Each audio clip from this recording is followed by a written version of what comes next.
Muy bien, es un gozo verles a todos.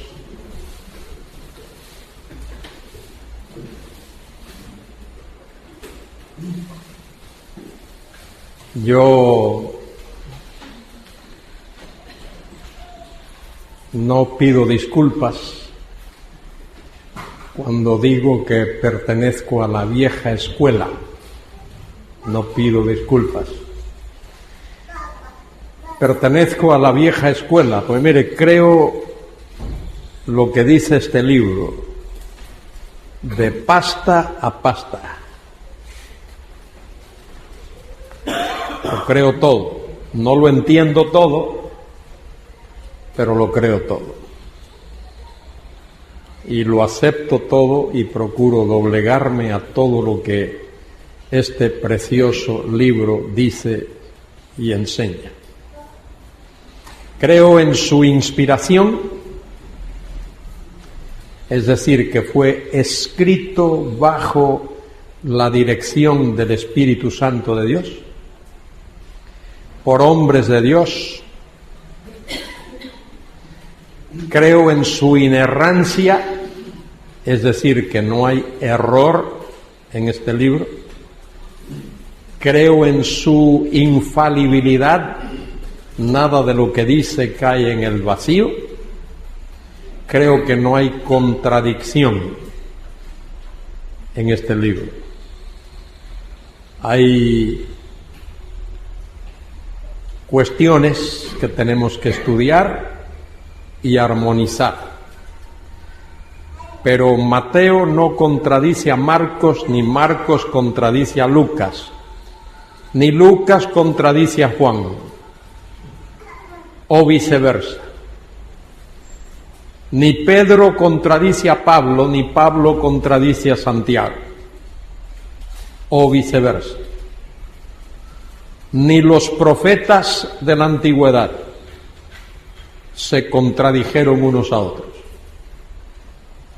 ni los libros de la ley o los libros de la sabiduría.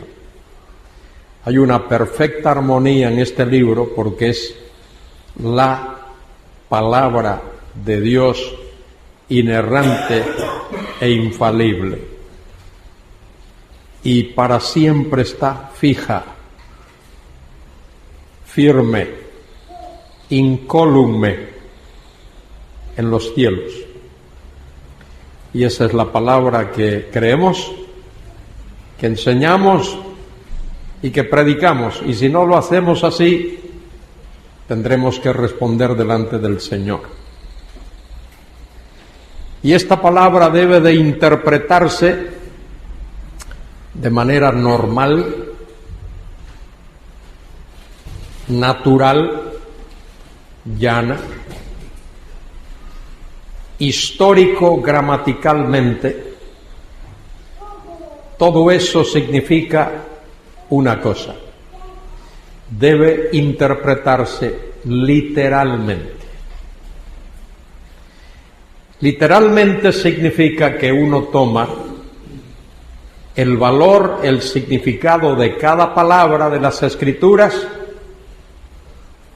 según el autor original quiso expresarlo y darlo. No debemos de añadir, no debemos de quitar, debemos de ser fieles intérpretes de la palabra de Dios. Nuestra interpretación, si es gramatical, histórica, llana, normal, natural, debe ser objetiva. No es por lo que uno siente, no es cómo le afecta a uno por dentro, es lo que es. Yo miro esa silla y es una silla. Lo que es ese mueble no depende de cómo yo me sienta, cuáles sean mis sentimientos, cómo me afecta a mí, es lo que es. Y así es la palabra de Dios. Hoy día estamos viviendo en una etapa de subjetivismo. Subjetivismo. Se le llama también existencialismo.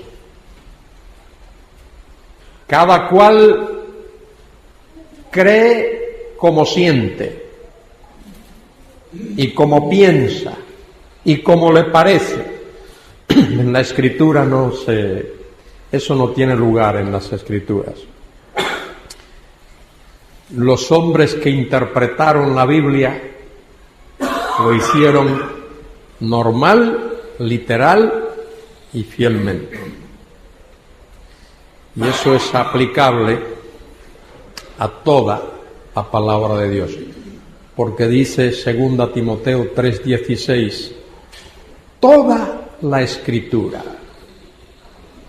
pasagrafía, dice el griego, toda la Escritura es inspirada por Dios, soplada por Dios, tiene su origen en Dios. La palabra griega theonustos, Dios soplada, y es útil para enseñar, para redarguir, para corregir, para instruir en justicia, para que el hombre de Dios sea, dicen vuestras Biblias, perfecto, maduro, enteramente preparado para toda buena obra. De manera que por eso estamos aquí estudiando, porque creemos en la palabra de Dios. Y debo de decir algo respecto a la música, porque el último día mencioné una canción que tal como está escrita no se ajusta a lo que dice la Escritura, pero ese trocito de letra ahí se puede cambiar, porque alguien lo escribió así y no se percató tal vez de que las naciones no se van a unir como hermanas. Los creyentes sí, vamos a ir unidos como hermanos. Incluso aquellos que hoy están desunidos, el día ese van a tener que unirse, porque o se unen o se quedan, o se unen o se quedan. Y con esto de la música, una de las razones, entre otras, por la que me gusta venir aquí es por la música, porque aquí hay gente que toca unos instrumentos ahí que a mí me gustan muchísimo. Pero la música es muy importante en la iglesia, muy importante. Agradecemos mucho en la cuestión esta de los adelantos electrónicos, pero una de las cosas que no me gusta de estos adelantos electrónicos es que hace que los creyentes ahora no traigan sus himnarios, porque se les va a proyectar los himnos ahí, y entonces nadie trae el himnario. El himnario ha sido el libro más cercano al creyente después de la Biblia. El libro más utilizado por los cristianos después de la Biblia ha sido el himnario. Y es importante que entendamos esta cuestión música, porque mire, hoy día el maligno se mete en las iglesias por la música, muchos no quieren cantar los himnos y no quieren leer la música, y es triste ver, yo tengo que viajar por muchos lugares del mundo y a veces tengo que tolerar lo que se toca y lo que se canta. Tengo que tolerarlo, no tengo otra opción. No voy a armar ahí una revolución en ese momento. Pero mire, hoy día hay un desorden, porque se ha cogido música pagana, música del mundo, y se le ha puesto letra cristiana. ¿Sabéis que en muchas iglesias En Norteamérica hoy lo que se canta y lo que se escucha es lo que se llama por ahí hard rock. ¿Habéis oído eso a los músicos? El hard rock. Ya ni siquiera es el rock and roll de Elvis Presley, ni de los Beatles. Ya los Beatles ahora, mira, serían enanos comparados con el rock ese de hoy día. Y eso es ese ritmo estridente, ese ritmo ininterpretable, pues no se puede interpretar, es el que se está utilizando en muchos sitios para cantar. Yo agradezco mucho otra vez el hecho de que soy de la escuela antigua, porque todavía puedo coger el himnario y cantar los himnos clásicos escritos por hombres y por mujeres, hombres y mujeres cristianos, que tenían dos cualidades importantes. Sabían música y sabían teología, y unieron esas dos virtudes, la música con la teología. Y se cantaba de manera que nuestro espíritu, nuestro hombre interior, nuestra alma era elevada y era edificada. Hoy no se hace eso. Hoy lo que se procura es elevar las emociones. Mucha emoción, mucho ritmo, mucho movimiento. Y la gente cree que eso es adorar, y eso lejos está de ser la adoración que la Biblia nos manda a rendir a Dios. Bueno, hace años, muchos años, me leí un librito. El autor lo escribió alguien mucho, pero mucho más antiguo que yo.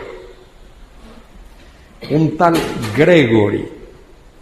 Y Gregory fue profesor de una universidad muy famosa en los Estados Unidos. Era un creyente. Y él escribió este librito pequeño, sí, pero muy útil. Se titula Las 7 leyes de la enseñanza. No voy a preguntarlo porque no creo que haya aquí un ser vivo aquí, aparte del que está hablando, que se lo haya leído. No lo creo. Y si hubiese alguien aquí que se lo haya leído, es alguien rarísimo. ¿Verdad? Alguien se... ¿Eh? Tú lo leíste. Bueno, tú eres un ser raro. Ya... Yo lo sabía. Creo que Flora estará de acuerdo conmigo, que eres raro. Bueno, este librito se llama así, Las 7 leyes de la enseñanza, porque comienza hablando de lo que es enseñar y comienza hablando de la ley del maestro. Hay una ley que es la ley del maestro. El maestro debe conocer lo que enseña, debe de estar empapado de lo que va a enseñar, ¿no? Saturado. Y luego hay la ley del alumno. La ley del maestro no solo dice que el maestro debe estar saturado de lo que va a enseñar, sino querer enseñar. Y luego la ley del alumno. El alumno debe querer aprender y debe de concentrarse para aprender. La tercera es la ley de la lección. La lección, cómo se estudia, uno va de lo conocido a lo desconocido. La ley del maestro, la ley del alumno, la ley de la lección. Luego, la ley del vocabulario. Si yo uso aquí palabras ajenas a vosotros y no las defino, estaríais aquí mirando los rostros sin saber de qué se está hablando. La ley del vocabulario. Luego hay la ley de la comunicación. Uno debe saber comunicar lo que uno enseña a veces por medio de audiovisuales, por medio de ilustraciones, por medio de varias cosas. Y luego la sexta ley es la ley del repaso. Lo que uno estudia tiene que repasarlo. Yo recuerdo cuando estudiaba en la escuela bíblica y en el seminario y en la universidad, tomaba notas de lo que mis profesores decían y eran puros garabatos. Pero luego llegaba a casa y lo pasaba en limpio. Y repasaba esas notas. Esa es la ley del repaso. Y luego el maestro en clase repasaba también lo que se había estudiado el día antes o 2 o 3 días antes. Y luego, finalmente, ¿cuál sería la séptima ley? La ley del examen. Porque si uno no se examina, uno no sabe si sabe. Uno no sabe si de verdad ha aprendido, si no se examina. Bueno, yo quiero en esta noche solo aplicar la sexta ley, que es la ley del repaso. Esta noche deberíamos de hablar, espero que haya tiempo, si no hoy lo haré mañana, sobre las resurrecciones. Pero pensé que sería de mucho valor para vosotros y para mí también darle un repaso a lo que hemos visto hasta ahora. Y vamos a darle un repaso a esos temas que hemos estado estudiando durante estos días. Hemos estado hablando de escatología. Escatología tiene que ver con los acontecimientos de los postreros tiempos, porque la palabra escato significa últimas cosas, y la palabra logía es el estudio de las últimas cosas. De eso hemos estado hablando y hemos visto algunos temas de este estudio. Comenzamos hace unos días estudiando Israel, el pueblo, la nación de Israel. O sea, no es la iglesia, es la nación de Israel. Se le llama nación de Israel porque el hijo que Dios escogió de los 2 hijos de Isaac, Esaú y Jacob, de esos 2, Dios escogió a Jacob. Y después de aquel encuentro con él, en Peniel, Dios le cambió el nombre para Israel. Y ese es el nombre de la nación. Y es el nombre de la tierra que Dios prometió a Abraham. Muy bien, hablamos de los pactos como la base de la escatología. Mire qué importante. La base del estudio de la escatología es los pactos, y comenzamos con el pacto abrahámico. Ese es el padre de todos los pactos: pacto abrahámico, pacto davídico, nuevo pacto. Y luego la iglesia. La iglesia no es Israel. Israel es Israel, la iglesia es la iglesia. Y vimos la iglesia en el plan eterno de Dios, en la profecía, su inauguración y su definición. Entre paréntesis, a ver cómo estáis vosotros. ¿Cómo defines tú la iglesia?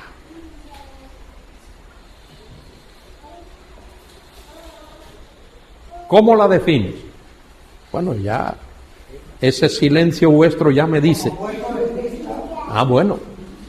Sí, cuerpo de Cristo, pero ¿qué quiere decir eso? Por eso di este pasaje, Efesios 3, 5 y 6. Decir cuerpo de Cristo es una de las maneras de ilustrar. Cuerpo de Cristo, rebaño de Cristo, la vid, el edificio, la esposa, esa es una manera de. Pero eso no es una definición. ¿Cuál es la definición? La definición aparece allí en Efesios 3, 5 y 6. Pablo lo llama misterio, porque era algo no revelado en el Antiguo Testamento. La Iglesia, en el sentido universal de la palabra, es la realidad, el hecho de que sobre la base de la muerte y la resurrección de Cristo, sobre la base del bautismo del Espíritu Santo, todo aquel que cree en Cristo, sea judío o sea gentil, es añadido, es unido vitalmente a Cristo. De manera que la Iglesia en su sentido universal es la unión tanto de judíos como gentiles por el bautismo del Espíritu Santo. Podemos decir en el cuerpo de Cristo o con Cristo, unidos con Cristo, unidos a Cristo, a partir del día de Pentecostés y hasta el día del rapto. Tenemos que aprender a definir, porque cuando definimos algo, sabemos si estamos de acuerdo o no. Tú y yo nos ponemos de acuerdo si la definición tuya y la mía coinciden. Si no, no vamos a estar de acuerdo. Bueno, esa es la Iglesia en el sentido universal. ¿Y qué es la Iglesia en sentido local? Tampoco se define eso. La gente no le presta atención y por eso hay tanto desorden. En tantas iglesias hay tanto desorden. ¿Qué es la Iglesia? Es un grupo de creyentes. ¿Un grupo de creyentes? Entonces, ¿una escuela bíblica es la Iglesia? ¿Un grupo de GBU es la Iglesia? No, eso no es la Iglesia. Eso no es la Iglesia.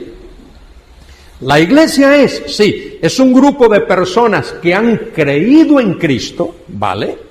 Que han puesto su fe en Cristo y por lo tanto han nacido de nuevo, que se reúnen sistemáticamente para adorar a Dios, para participar de la mesa del Señor, para proclamar la palabra y que se sujetan a una disciplina. Por eso cuando la gente un grupo de creyentes, sí, pero eso no te sujeta a ninguna disciplina. La iglesia local hay que definirla porque eso nos sujeta a una disciplina. Muy bien, hemos hablado de eso y también hemos hablado del pacto abrámico. Vamos a darle un repasito a esto rápidamente. Esos son los pasajes clásicos del pacto abrámico. Génesis 12, Génesis 13, Génesis 15, Génesis 17, Lucas 1, versículos 72 en adelante, Hechos 3, 25, Hechos 7, 8. En todos esos pasajes se menciona el pacto abrahámico. Y luego el pacto mosaico. Esos son los pactos bíblicos de los que hablé. El pacto mosaico no reemplaza el pacto abrahámico. Como dice Pablo en Gálatas, el pacto mosaico, el pacto de la ley de Moisés, fue dado paralelamente con el pacto abrahámico, porque en ese pacto Dios manifiesta el pecado de su pueblo y cómo el pueblo puede andar a la luz de lo estipulado por Dios. Éxodo 12 a Deuteronomio 34, todo eso tiene que ver con el pacto abrahámico. Éxodo 19:8, el pueblo se comprometió. Todo el pueblo respondió ahora y dijo, todo lo que Jehová ha dicho, eso haremos. Ahora, ¿cuál es la gran diferencia entre el pacto abrahámico y el pacto mosaico? Mire, eso es para contestarlo así, después de haber hablado tanto. El pacto abrahámico es incondicional, el pacto mosaico es condicional. Esas preguntas es para uno tenerlas ahí, en la punta de la lengua y soltarlas, no para pasarse uno 10 minutos pensando a ver lo que es, no. Después de todo lo que se ha dicho, pues es para uno poder contestarlo enseguida. Luego el pacto davídico. El pacto davídico es una rama del pacto abrahámico. Porque en el pacto abrahámico, capítulo 17 de Génesis, Dios le dice a Abraham, reyes saldrán de tus lomos. Y el pasaje fundamental del pacto davídico, segundo de Samuel 7, 12 al 16, y también el Salmo 89. Los preceptos de ese pacto: David tendría un hijo aún no nacido, que le sucedería en el trono y establecería su reino. Ese hijo fue Salomón, que edificaría el templo en lugar de David. Dios no le permitió a David hacerlo a causa de, bien sabéis, del hecho de que David había pecado. El trono de su reino sería estable para siempre, y el trono no le sería quitado a Salomón, aun cuando sus pecados justificasen el castigo. La casa de David, el trono y el reino serían estables para siempre. Esos son los preceptos del pacto davídico. ¿Y qué clase de pacto es el pacto davídico? Incondicional. Dios promete que ese pacto sería cumplido. Y fíjense si es así. A pesar de todos los pecados de los descendientes de Abraham a través de Isaac, de Jacob y de David, cuando llegamos a los evangelios, se habla de ese reino. Y hemos mencionado el pasaje de Lucas. Concebirás y darás a luz un hijo, este será grande, será llamado Hijo del Altísimo, y el Señor Dios le dará el trono de David su padre, y reinará sobre la casa de Jacob para siempre. Ahora también habrá un pacto nuevo. Ese pacto nuevo, he dicho ya, fue inaugurado por el Señor Jesucristo en el aposento alto la noche antes de ir a la cruz. Pero ese pacto está estipulado en Jeremías 31, 27 al 30, y también en Jeremías 20, 8 y 9, y también en Jeremías 31, 33 concretamente, y también en Isaías 59, 20 y 21, y hay varios pasajes más, Romanos 11, 26 y 27, y también, como sabéis, en Hebreos capítulo 8, allí se menciona ese pacto nuevo.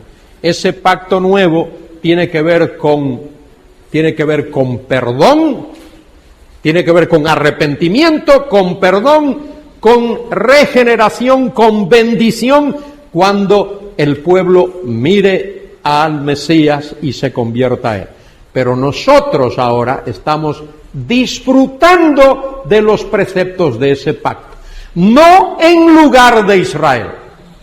Israel tendrá su parte y sus bendiciones derivadas de ese pacto. Nosotros disfrutamos de ese pacto porque somos hijos espirituales de Abraham, y por lo tanto el Señor nos ha dado esa bendición. Luego hablamos del día del Señor, hablamos de los tiempos de los gentiles, hablamos de la gran tribulación, hablamos del arrebatamiento de la iglesia, y mencioné esto de pretribulacional para aquellos que no lo captaron. Pretribulacional tiene que ver con el rapto, que el rapto tendrá lugar antes de la tribulación. Eso es lo que nosotros creemos, es lo que yo creo. Creo que es lo que don Manuel cree también. Él no me lo ha dicho, pero creo que es lo que él cree también. Mi tribulacional es aquellos que creen que el rapto tendrá lugar en medio de la tribulación. ¿Por qué dicen eso? Algunos, muy buenos creyentes conservadores, porque creen que los 3 primeros años y medio son los años de paz. Que los 3 primeros años y medio serán años de paz, y los 3 segundos años y medio será propiamente hablando la tribulación.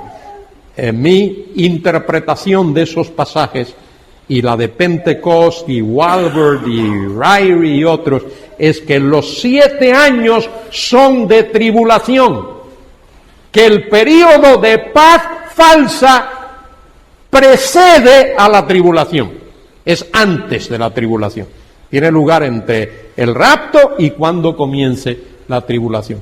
Y otros creen que la tribulación es el rapto es después de la tribulación, que la iglesia va a pasar por la tribulación. Principalmente dicen esto por 2 razones. Una es una razón hermenéutica. Alegorizan los pasajes que tienen que ver con el tema.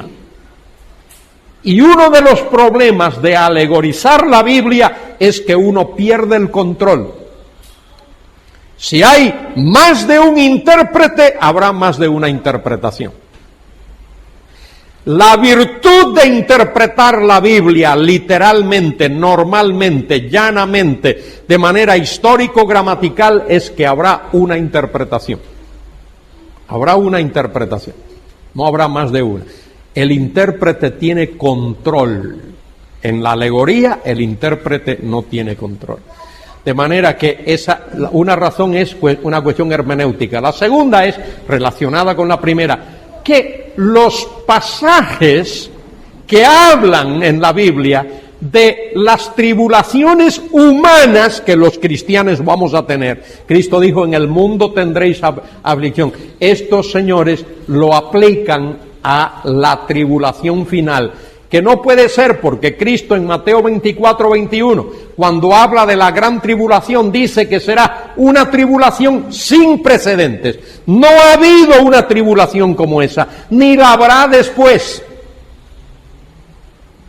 Y los juicios de la gran tribulación, de la tribulación escatológica, serán juicios sobrenaturales. Será la mano de Dios interviniendo en los asuntos de la humanidad. Y son los juicios descritos en el libro del Apocalipsis. En el libro del Apocalipsis hay 3 series de juicios.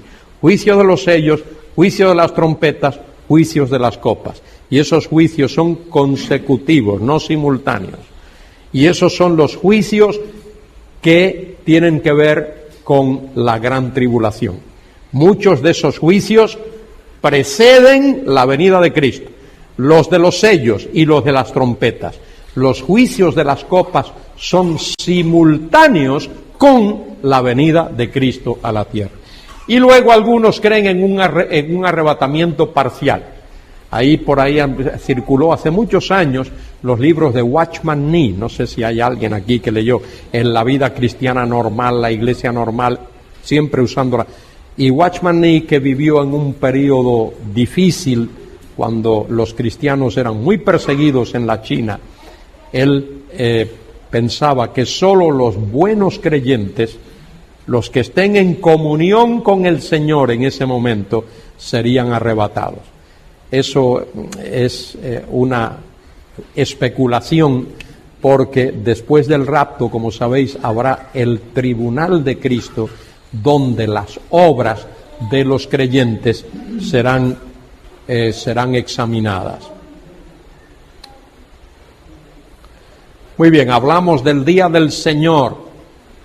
El día del Señor en su aspecto escatológico. Hay un día del Señor que se define en su aspecto histórico. Y juicios que Dios traía sobre el pueblo de Israel. A veces se le llamaba el día del Señor, pero era siempre con miras como una ilustración de lo que vendría mucho, mucho después. La definición en el sentido escatológico es que se refiere a la intervención sobrenatural de Dios en los postreros tiempos. En el Antiguo Testamento se usa la expresión el día de Jehová. Equivale al día de Jehová en el Antiguo Testamento. La primera vez que se usa es en Amós 5:18. Y luego estos pasajes en Joel, en Sofonías, hay algunas referencias también en el libro de Isaías. y en el Nuevo Testamento es el día del Señor. En el Antiguo Testamento, día de Jehová, porque Jehová equivale a Señor. En el Nuevo Testamento es el día de 1 Tesalonicenses, capítulo 1, aquí debe ser versículo 10, creo que es. Y luego 2 Tesalonicenses 2, del 1 al 3, 2 de Pedro 3:10 y Apocalipsis 1:10, cuando Juan tiene aquella visión, dice Juan que él estaba en el día del Señor, en espíritu. El Señor trasladó a Juan a una situación en la que él vio todo lo concerniente al día del Señor. Los juicios de la tribulación, la venida en gloria de Cristo y el reino del Señor, y más allá todavía, la creación de los nuevos cielos y la nueva tierra.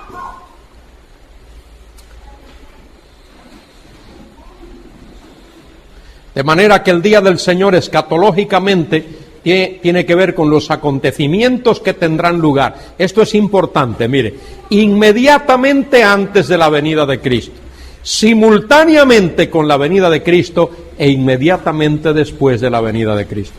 Inmediatamente antes son las señales de la gran tribulación, esos juicios de la tribulación. Simultáneamente con la venida de Cristo son los juicios de las copas, y lo que va a pasar inmediatamente después de la venida de Cristo es el establecimiento del reino, el milenio, y luego el juicio del gran trono blanco, cuando el Satanás es echado en el lago de fuego, etcétera, y luego la creación de los nuevos cielos y la nueva tierra. Dios va a crear nuevos cielos y una nueva tierra. A veces los cristianos hemos pensado el cielo y nos hemos imaginado el cielo como algo así un poco, pero el cielo será para nosotros la nueva tierra que el Señor va a crear, y en esa nueva tierra afincada, en esa nueva tierra, ahí estará la nueva Jerusalén, la ciudad que el Señor fue a preparar, esa que se describe en Apocalipsis, capítulo 21.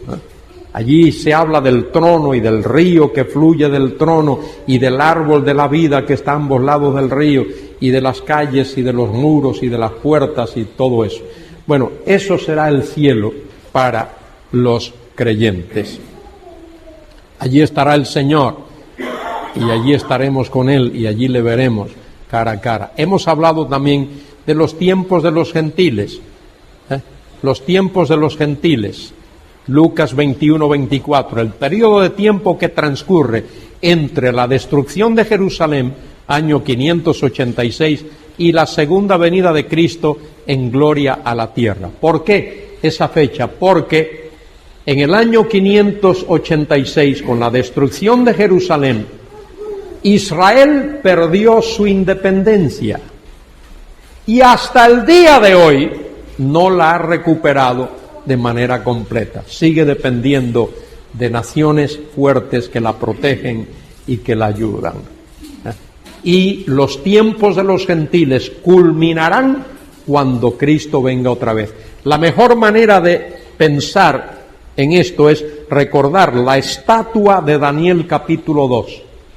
La cabeza de oro, el reino babilónico, Nabucodonosor, 586. Luego, Medo-Persia, Greco-Macedónico, el Imperio Romano, y luego los pies de barro y la piedra esa que representa la segunda venida de Cristo, contrario a los que creen los amilenaristas. Los amilenaristas creen que esa piedra que golpea la imagen representa la primera venida de Cristo. Absurdo. Cuando Cristo vino la primera vez, Él no destruyó al Imperio Romano. En un sentido, el Imperio Romano lo destruyó a Él. Y Él no terminó con los reinos de la tierra.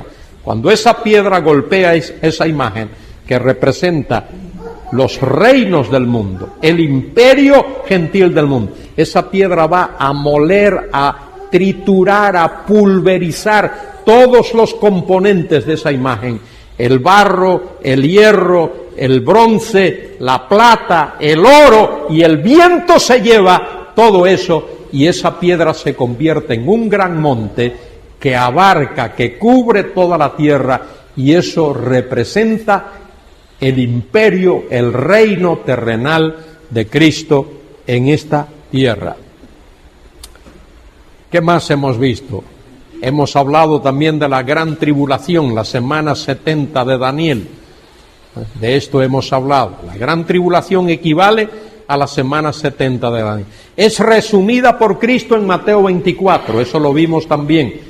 Mateo 24, cómo el Señor resume ahí Daniel 9:27.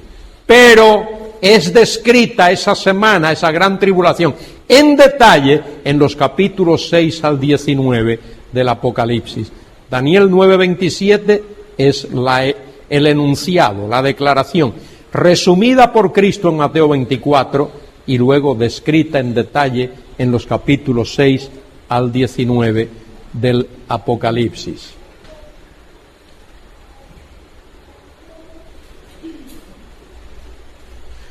La gran tribulación concierne primordialmente a la nación de Israel que rechaza al Mesías que le fue ofrecido. Jeremías 37. Jeremías 37 es un tremendo versículo. Habla de tiempo de angustia para Jacob. A ver, pregunto, quiero una respuesta rápida, contundente. ¿Por qué la gran tribulación concierne primordialmente a Israel?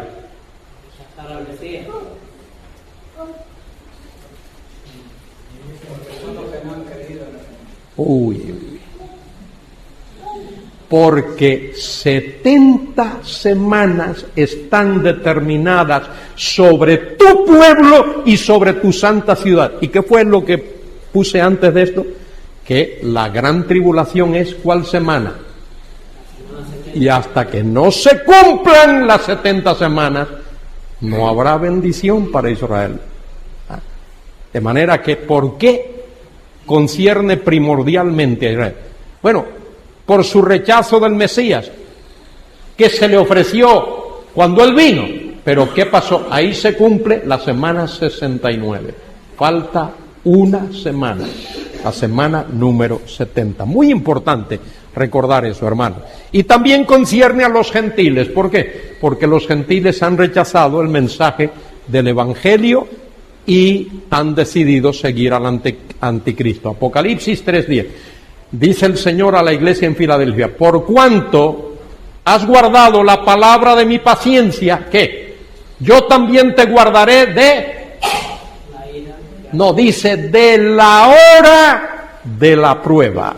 No dice te guardaré de la prueba, porque los postribulacionistas creen que la iglesia va a ser guardada a través de la prueba, pero eso no es lo que dice el texto. El texto dice, te guardaré de la hora misma de la prueba, que ha de venir sobre el mundo entero. Y luego, ¿qué sigue? ¿Qué palabrita sigue? Una palabrita muy importante. Para. Propósito. ¿Para qué? Para probar a los moradores de la tierra. Y los moradores de la tierra, mire esa palabrita, moradores de la tierra, en el griego es la palabra katoikuntes. Katá es una preposición que se usa ahí como prefijo, que indica algo que va hacia abajo. Y oikuntes es de oikeo, que significa habitar, como uno que habita en su casa. Katoikuntes, los moradores de la tierra, se refiere a personas, mire, cuya mente, corazón, anhelo, deseo, quehacer, interés, todo eso es la tierra. No quieren saber del cielo, ni de Dios, ni de la salvación, ni del perdón, ni de Cristo, ni de la Biblia. No les interesa. Lo único que les interesa es la tierra, para seguir haciendo lo que han estado haciendo hasta hoy. ¿Qué más hemos visto hasta aquí? Bueno, hemos visto lo del rapto de la iglesia, he hablado de esto, el traslado de la Iglesia, el cuerpo de Cristo, a la casa del Padre, es decir, al cielo. Hay 4 posturas respecto del rapto. De esto hemos hablado ya, de alguna manera. Parcial, creen que solo los buenos cristianos, ya lo hemos visto. Postribulacional, que la Iglesia pasará por la tribulación. Otros creen que la Iglesia será arrebatada en medio de la tribulación, ya lo he explicado, y por supuesto nuestra postura es pretribulacional. Unos creen que la Iglesia no pasará por la tribulación, sino que será arrebatada antes. Esa es la postura que entendemos como correcta. De esto no hemos hablado, de esto vamos a hablar mañana. Pero vamos a ver algo respecto de la resurrección.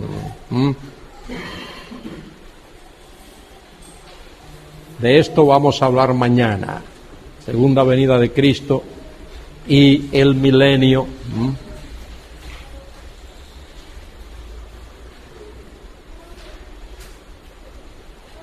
Mañana vamos a ver qué es el milenio, el reinado del Mesías en la tierra, los pasajes bíblicos que hablan de esto, y vamos a hablar de las posturas teológicas, el amilenarismo, de esto he mencionado algo. Esta A que está ahí significa sin o no, es decir, que no habrá ningún reinado terrenal de Cristo, que el reino se está cumpliendo ahora en la Iglesia, que la Iglesia reemplaza a Israel, y como he dicho ya, el amilenarismo utiliza el sistema alegórico para interpretar, y por eso cae en ese error.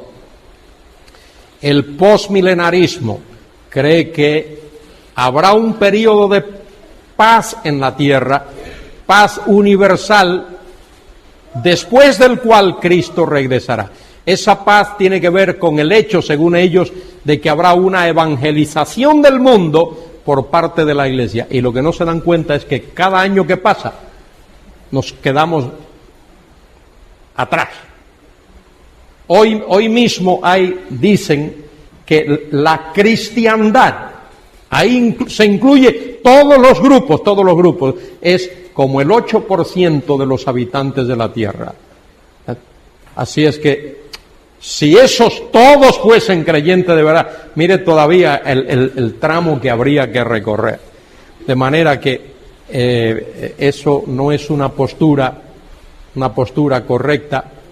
Creo que esta es la postura correcta que vamos a ver.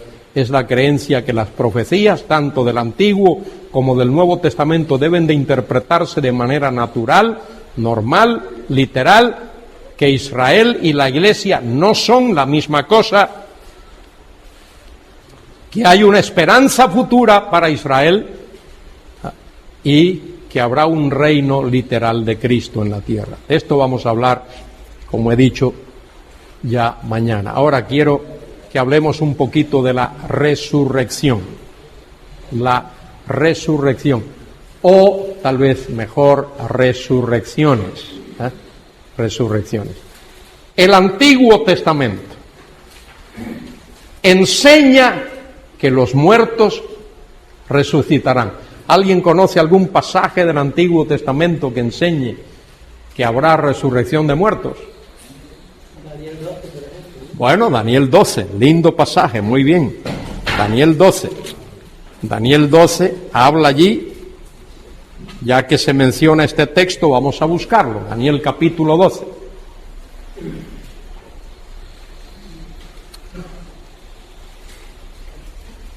Verso 2.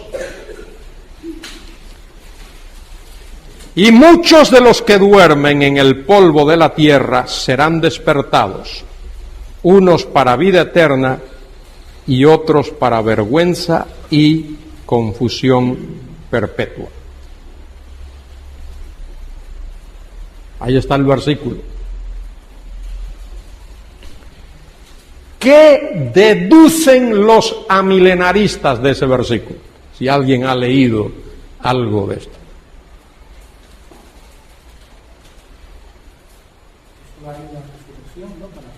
Muy bien, que habrá una resurrección universal. Yo veo que aquí muchos a lo mejor tienen un comentario que yo escribí que se llama Daniel y el reino mesiánico, pero los que lo tienen creo que no se lo han leído. Cuando vaya a vuestra casa voy a ver cuánto de polvo tiene. El amilenarista entiende, interpreta, deduce de ese versículo que habrá una resurrección universal. ¿Alguien me puede explicar por qué esa interpretación no es correcta? Basado en ese versículo, que no me busque otro, basado en ese versículo. La segunda parte que no será para vergüenza y confusión. Perfecto, entonces no es una resurrección para todos, ¿no? A ver, ¿cuál es la respuesta a esa pregunta? Esa es la clave. Esa es la clave. ¿Qué dice el texto? Muchos. Si tú estás pensando matemáticamente, yo estudié matemática en la general básica y en el bachiller. Aquel año, cuando estudié, eran 4 años fuertes de bachillerato, que había que estudiar. Matemáticas, había que estudiar álgebra y trigonometría y geometría y todas esas cosas. Muy bien, a ver una cosa. Dice el texto, muchos. ¿Qué es más? ¿Todos o muchos? Todos. Entonces, si tú estás haciendo una operación matemática, tú pones todos, debajo pone menos muchos, ¿y cuál es el resultado? El resto, algunos, el resto, los que quedan, y eso es lo que el versículo está diciendo. Mire qué sencillo es el texto, no es tan complicado. Dice, muchos de los que duermen en el polvo de la tierra serán despertados, muchos sustraídos de la totalidad. La totalidad está muerta, enterrada. De esos que están enterrados, muchos son resucitados, pero el resto queda en el sepulcro. ¿Me entendéis? ¿Me seguís? Vamos a leer el resto. Polvo de la tierra. Unos, esos que son resucitados, esos muchos, para vida eterna. Los que se han quedado, que no fueron resucitados, esos para vergüenza y confusión perpetua. Porque esos que no son resucitados, cuando los muchos sean resucitados, serán resucitados ¿cuándo? ¿Cuándo? ¿Cuándo? En el trono blanco, el juicio, el gran juicio del trono blanco, Apocalipsis 20 del 11 al 15. Ahí es cuando resucitan esos. ¿Y para qué resucitan? Para vergüenza y confusión perpetua. Porque así como cuando el rapto tenga lugar, todos los que comparecen delante del tribunal de Cristo, todos son creyentes, los que comparezcan delante del gran trono blanco, todos son inconversos. Muy bien, la resurrección. Tanto el Antiguo como el Nuevo Testamento enseña que habrá una resurrección. Hemos visto Daniel 12:3, Filipenses 3:20 y 21, Juan 5:28, 29. Tremendo pasaje ese de Juan 5. Mire lo que dice el Señor ahí. San Juan capítulo 5, versículos 28 y 29. Dice el Señor: no os maravilléis de esto, porque vendrá hora cuando todos los que están en los sepulcros oirán la voz del Hijo de Dios. Y los que hicieren lo bueno, eso equivale a los muchos de Daniel, saldrán a resurrección de vida. Mas los que hicieron lo malo, eso es los que quedan hasta el final, a resurrección de condenación. De manera que ahí está el texto, ahí está el texto. Los versículos, la Biblia habla de 2 clases de resurrecciones. 2 clases.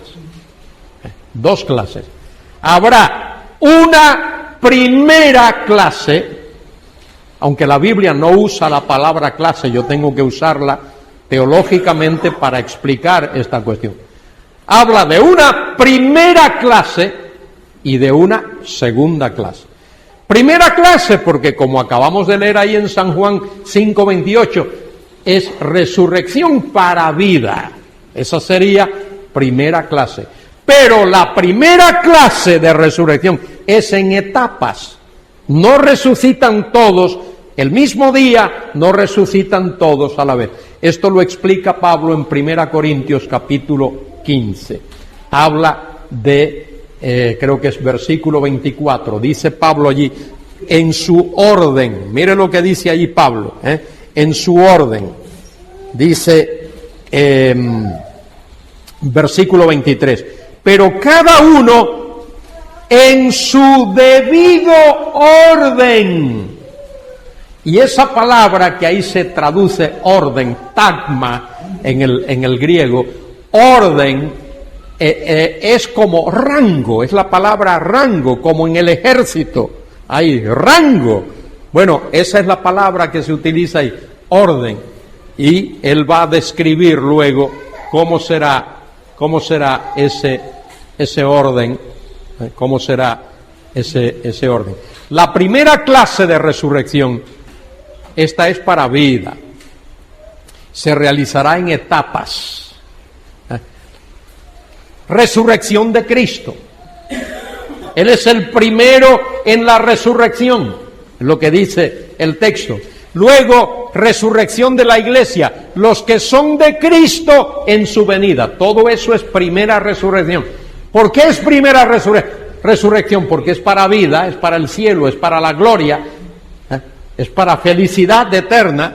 Y luego, la resurrección de los santos del Antiguo Testamento, eso tendrá lugar al principio del milenio. Antes de que se inaugure el milenio, habrá esta resurrección de santos del Antiguo Testamento. Probablemente a eso es a lo que Daniel 12:2 se refiere. Y luego la resurrección de los mártires de la tribulación. Hay mártires de la primera mitad y de la segunda mitad de la tribulación. La resurrección de esos mártires también será primera resurrección. De manera que esto se refiere a primera clase de resurrección. ¿Por qué? Porque es para vida, para vida. Todo lo que es resurrección para vida es primera clase de resurrección. Luego la segunda clase será para condenación. Apocalipsis 20, del 11 al 15. Ese es un pasaje triste y doloroso. Apocalipsis 20, del 11 al 15, dice allí el apóstol: y vi un gran trono blanco, el que estaba sentado en él, de delante del cual huyeron la tierra y el cielo, y ningún lugar se encontró para ellos. Y vi a los muertos, grandes y pequeños, de pie ante Dios. De pie porque van a recibir la sentencia. Cuando el juez va a dictar sentencia, el reo tiene que ponerse en pie. Y los libros fueron abiertos, los libros, plural. Y otro libro fue abierto, el cual es el libro de la vida. ¿Por qué el libro de la vida? Para que los que están ahí vean que sus nombres no están inscritos en ese libro.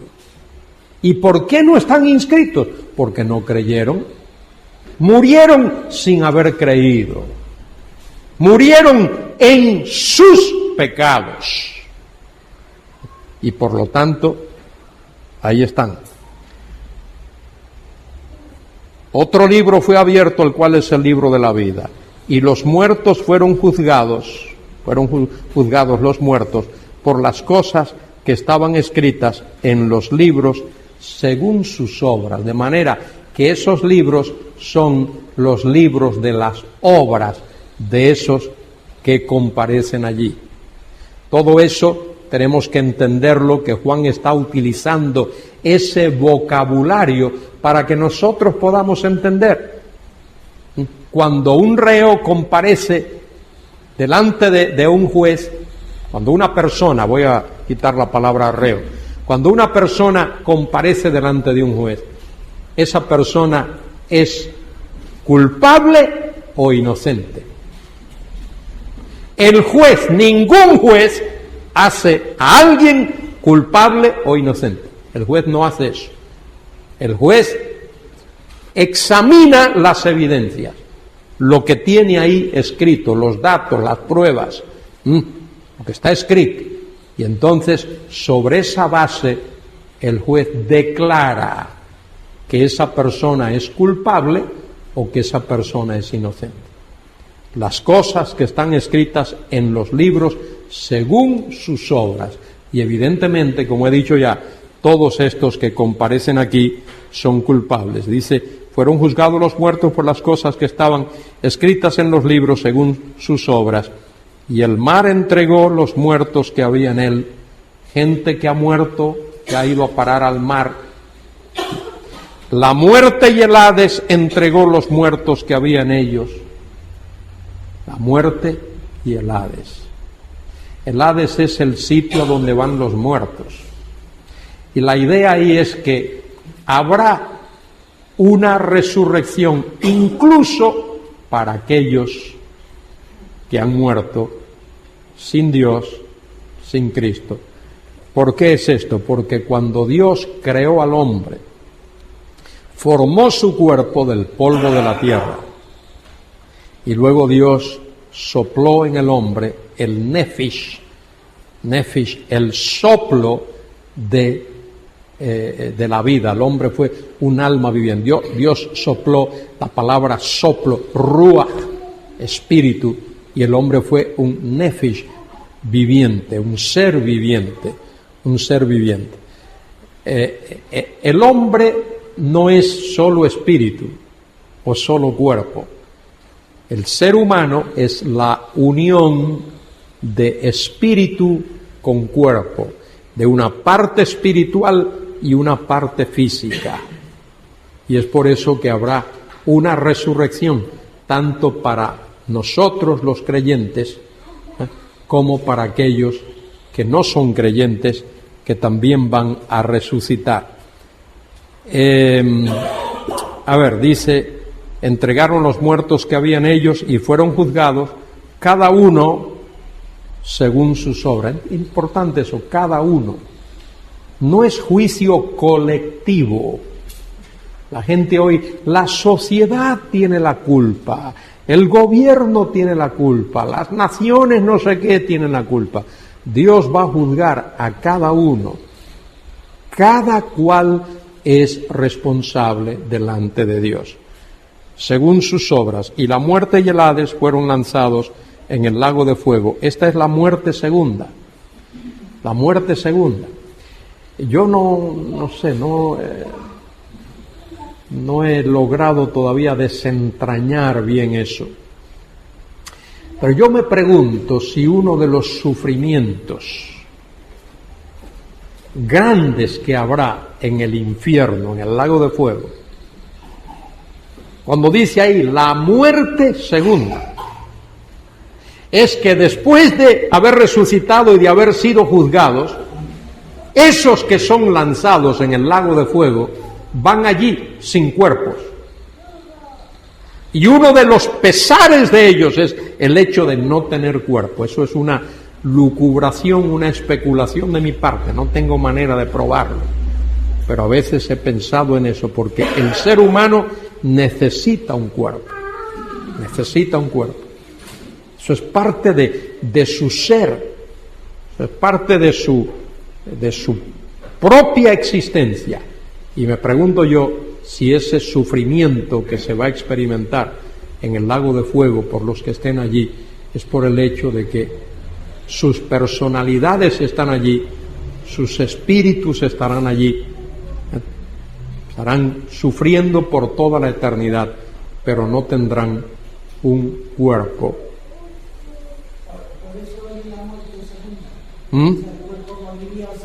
Bueno, sí, sobre esto de esta es la muerte segunda.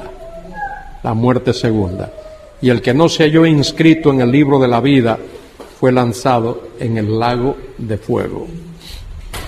En 1 Corintios capítulo 15, Pablo habla ampliamente acerca del tema de la resurrección.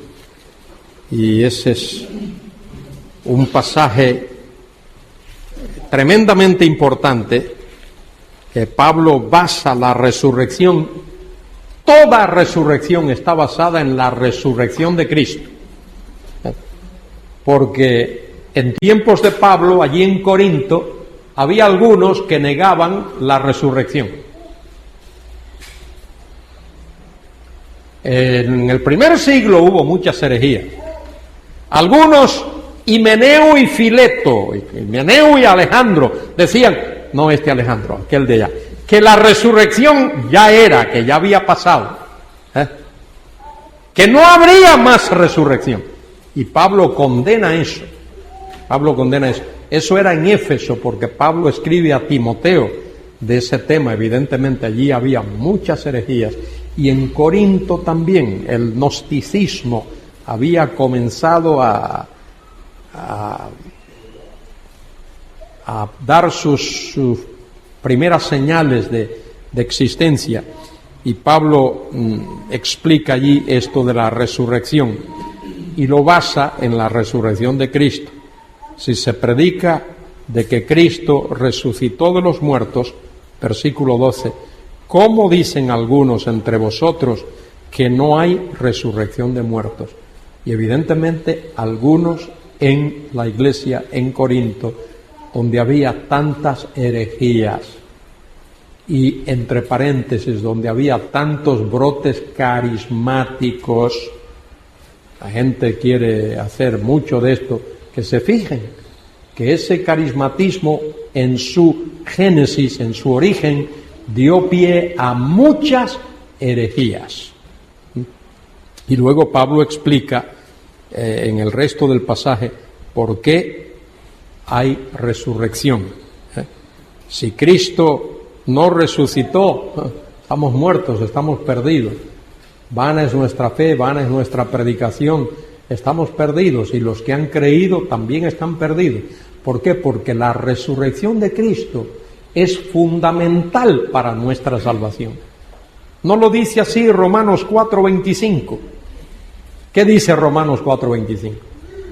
Que Él fue entregado por nuestros pecados, pero resucitado para nuestra justificación.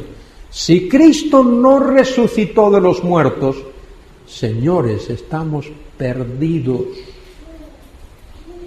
Es más, esta reunión o reuniones que hemos tenido aquí esta semana han sido tonterías, absurdas. Cuando nos reunimos los domingos, absurdo, tontería, debemos de estar haciendo otra cosa. Si la verdad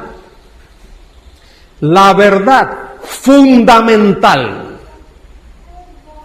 imprescindible de la fe cristiana, ¿cuál es? ¿Cuál es? 2 palabras: Cristo vive. Eso es. Esa es la verdad fundamental de la fe cristiana. Cristo vive. Ahora, Pablo explica aquí más adelante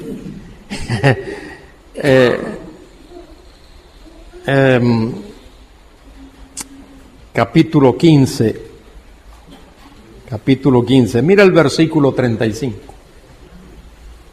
Mira el versículo 35 del capítulo 15 de 1 Corintios.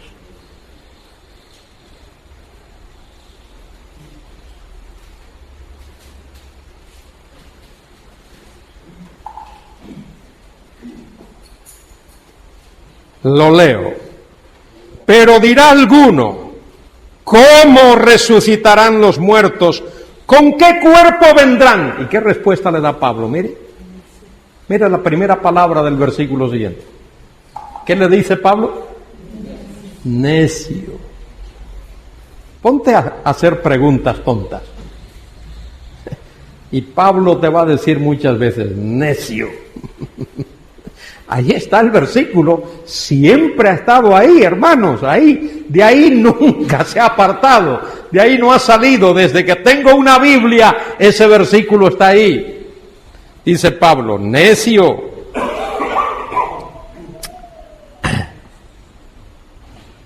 Lo que tú siembras no se vivifica si no muere antes. Planta un granito de maíz, millo, como le llaman aquí, millo. Planta un grano. ¿Cuándo va a surgir la plantita? Después de que ese granito ha muerto. Tiene que morir ese grano. Y cuando muere, la vida que tiene dentro ese granito surge. Surge. Y lo que siembras no es el cuerpo que ha de salir, sino el grano desnudo, ya sea de trigo o de otro grano. Pero Dios le da el cuerpo como Él quiso, y a cada semilla su propio cuerpo. No toda carne es la misma carne, sino que una es la de los hombres, otra carne es de las bestias, otra de los peces, otra de las aves. Y hay cuerpos celestiales y cuerpos terrenales. El cuerpo que nosotros tenemos ahora es un cuerpo terrenal. Este cuerpo que tenemos ahora solo sirve para la tierra. Miren los astronautas cuando van por ahí, tienen que ponerse todo ese... No pueden ir como vamos nosotros, no pueden salir, tienen que ir vestiditos de trajes de astronautas, porque este cuerpo está hecho para esta tierra. Hay cuerpos celestiales y cuerpos terrenales, pero una es la gloria de los celestiales y la otra de los terrenales. Una es la gloria del sol, otra de la gloria de la luna, otra la de las estrellas. Pues una estrella es diferente a otra en gloria. Así también es la resurrección de los muertos. Se siembra en corrupción, resucitará en incorrupción. Se siembra en deshonra, resucitará en gloria. Se siembra en debilidad, resucitará en poder. Se siembra cuerpo animal, cuerpo psíquico, cuerpo animal, resucitará cuerpo neumáticos, cuerpo espiritual. Yo no he puesto ese versículo ahí. Ahora tenemos un cuerpo que es para esta tierra, para este mundo. Pablo le llama un cuerpo animal en el sentido de que es el cuerpo que está preparado para este medio. Pero un día tendremos un cuerpo espiritual. Ahora estamos hechos de una sustancia material. Un día Dios nos va a dar un cuerpo que estará hecho de una sustancia espiritual, un cuerpo apto para el cielo, para la eternidad, para estar en su presencia. Se siembra cuerpo animal, resucitará cuerpo espiritual. Hay cuerpo animal y hay cuerpo espiritual. Así también está escrito, fue el primer hombre, el Adán del Génesis 1 y 2 y 3, Adán, alma viviente. Dios sopló en sus narices el ruaj de la vida y fue el hombre un ser viviente. Dice ahí un alma viviente. El postrer Adán, que es Cristo, espíritu vivificante. Mas lo espiritual no es primero, sino lo animal, luego lo espiritual. El primer hombre es de la tierra, terrenal. El segundo hombre, que es el Señor, es del cielo. Cual el terrenal, también los terrenales. Y cual el celestial, tales también los celestiales. Un día tendremos un cuerpo, como dice Pablo allí en Filipenses 3, 20 y 21, dice, porque nuestra ciudadanía, la palabra que aparece allí, dice el griego polituma, ahí viene la palabra política, o viene la palabra comunidad, como la comunidad británica. Nuestra ciudadanía está en los cielos. ¿De dónde? No de los cielos, sino de polituma. Ese es el sujeto, el antecedente de esa palabra. El antecedente. De esa polituma, de esa comunidad, de donde esperamos, de ahí esperamos al Señor, nuestro Salvador, Jesucristo. Dice Pablo, el cual transformará este cuerpo de nuestra humillación, este cuerpo que ha sido humillado por el pecado, y lo transformará. Habrá una metamorfosis, lo transformará en un cuerpo semejante al cuerpo de la gloria suya. Yo soy de los que piensan, esto lo aprendí de un maestro mío, tremendo profesor, Chester Woodring, anciano de una de nuestras asambleas en Dallas. Tremendo maestro, me enseñó cosas tremendas, cosas que ahora yo reflexiono y digo, qué barbaridad. Él nos decía, cuando estuve leyendo el pasaje hoy en San Juan 20, cuando el Señor apareció a María Magdalena, y dice que el verbo que usa allí es doqueo. A Magdalena le pareció, lo confundió. María Magdalena lo confundió con el hortelano. Y Chester Woodring nos decía, el Señor que vamos a ver no se parece en nada a un hortelano. No habrá manera de confundirlo. Y efectivamente, si uno lee Apocalipsis 1, donde es descrito de cabeza a pies, no hay manera que se pueda confundir con un hortelano. Y su idea era una sugerencia, yo creo que tiene mucha razón, esto no es para que alguien lo tome dogmáticamente, que entre la ascensión a la gloria y su sentarse, por así decir, a la diestra del Padre, el Señor recibió el cuerpo de su gloria, el cuerpo de la gloria suya, que no es exactamente el cuerpo con el cual Él resucitó de los muertos. Es el cuerpo de Él que nosotros vamos a ver, que se describe allí en Apocalipsis capítulo 1, su cabeza, su cabello, sus ojos, sus lomos, su vientre, sus piernas, sus pies de bronce bruñido. Y ahí no se habla nada de que las marcas de los clavos, yo sé que eso a veces pesa un poco en nosotros, porque esperamos que cuando lleguemos al cielo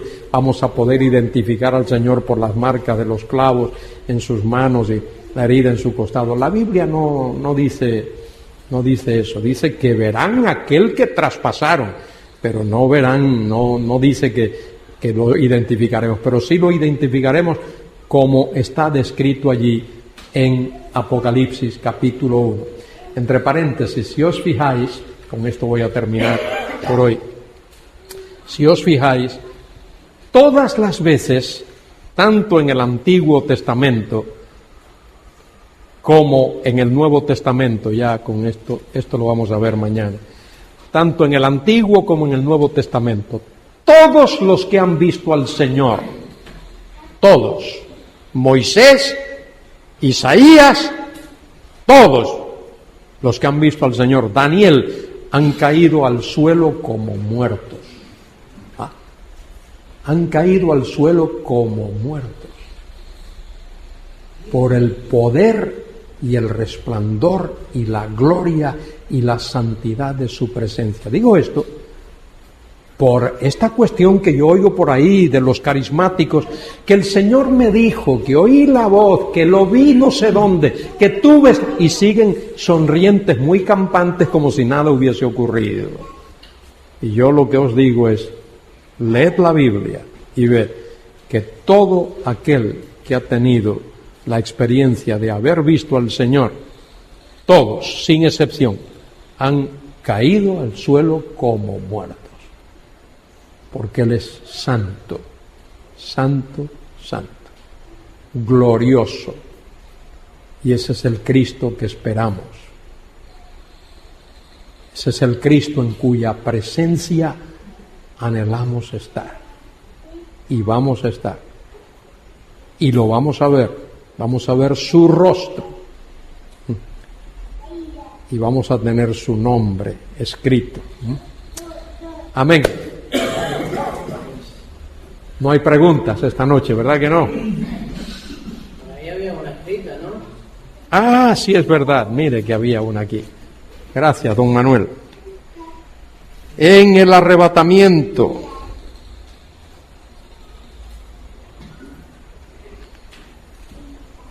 ¿qué dirán los que se queden aquí abajo?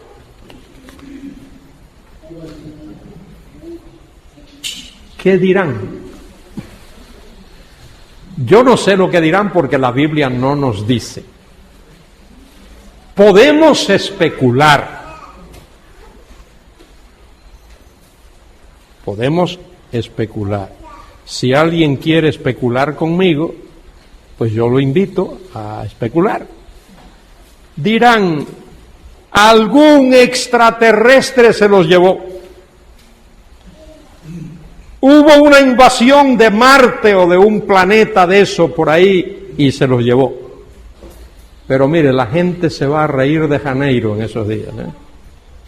La gente no, como que nada, como nada. Eso de que la gente va a estar alborotada y todo eso, nada. La gente va a pensar que hubo secuestros, pero no van a alborotarse como a veces nosotros pensamos que la gente se va a alborotar. Yo no creo que va a haber nada de eso, sencillamente lo van a atribuir a causas naturales y supongo que después lo lamentarán.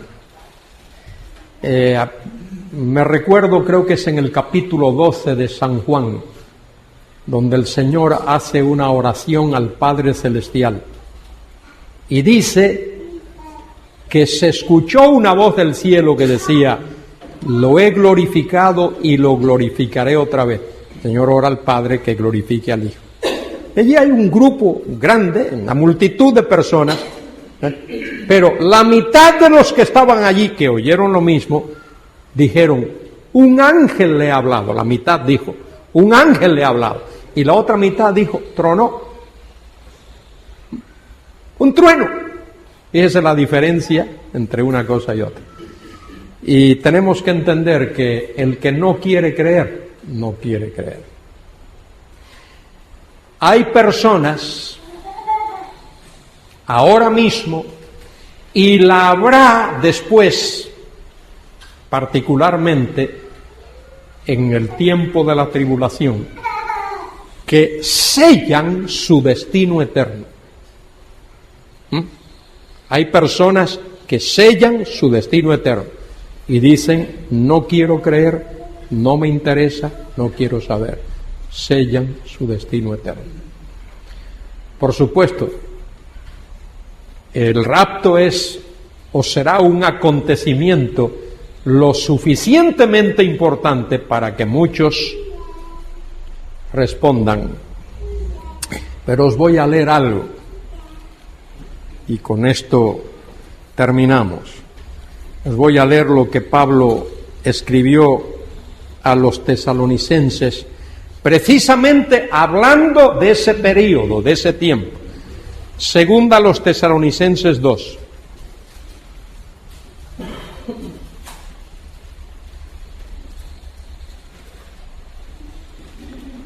Dice, versículo 8, entonces se manifestará aquel inicuo, a quien el Señor matará con el espíritu de su boca y destruirá con el resplandor de su venida.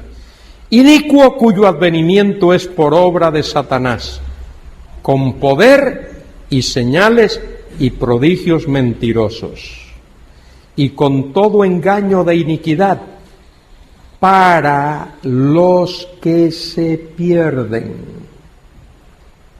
Mire eso, todo engaño de iniquidad para los que se pierden. Pregunta, ¿por qué se pierden los que se pierden? Mire lo que dice el texto. Por cuanto no recibieron. La palabra recibir ahí es de un verbo griego, lambano, que significa dar la bienvenida.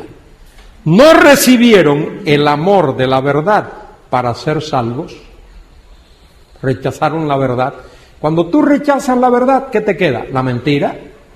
Si rechazas la luz, ¿qué te queda? Las tinieblas. Si rechazas el perdón, ¿qué te queda? La condenación. No hay otra opción.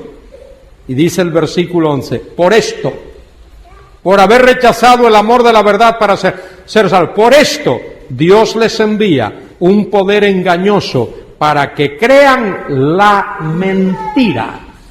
La mentira se refiere al mismo Satanás, para que crean la mentira, a fin de que sean condenados todos los que no creyeron a la verdad, sino que se complacieron en la injusticia. Al principio de esta conferencia hablé de los moradores de la tierra, los catoicuntes. Catoicuntes se refiere, lo repito, a personas cuya mente, cuyo corazón, cuya conciencia, cuyos anhelos, deseos, actividades, quehacer atractivo es la tierra, no quieren saber de otra cosa. Y esos han sellado su destino eterno.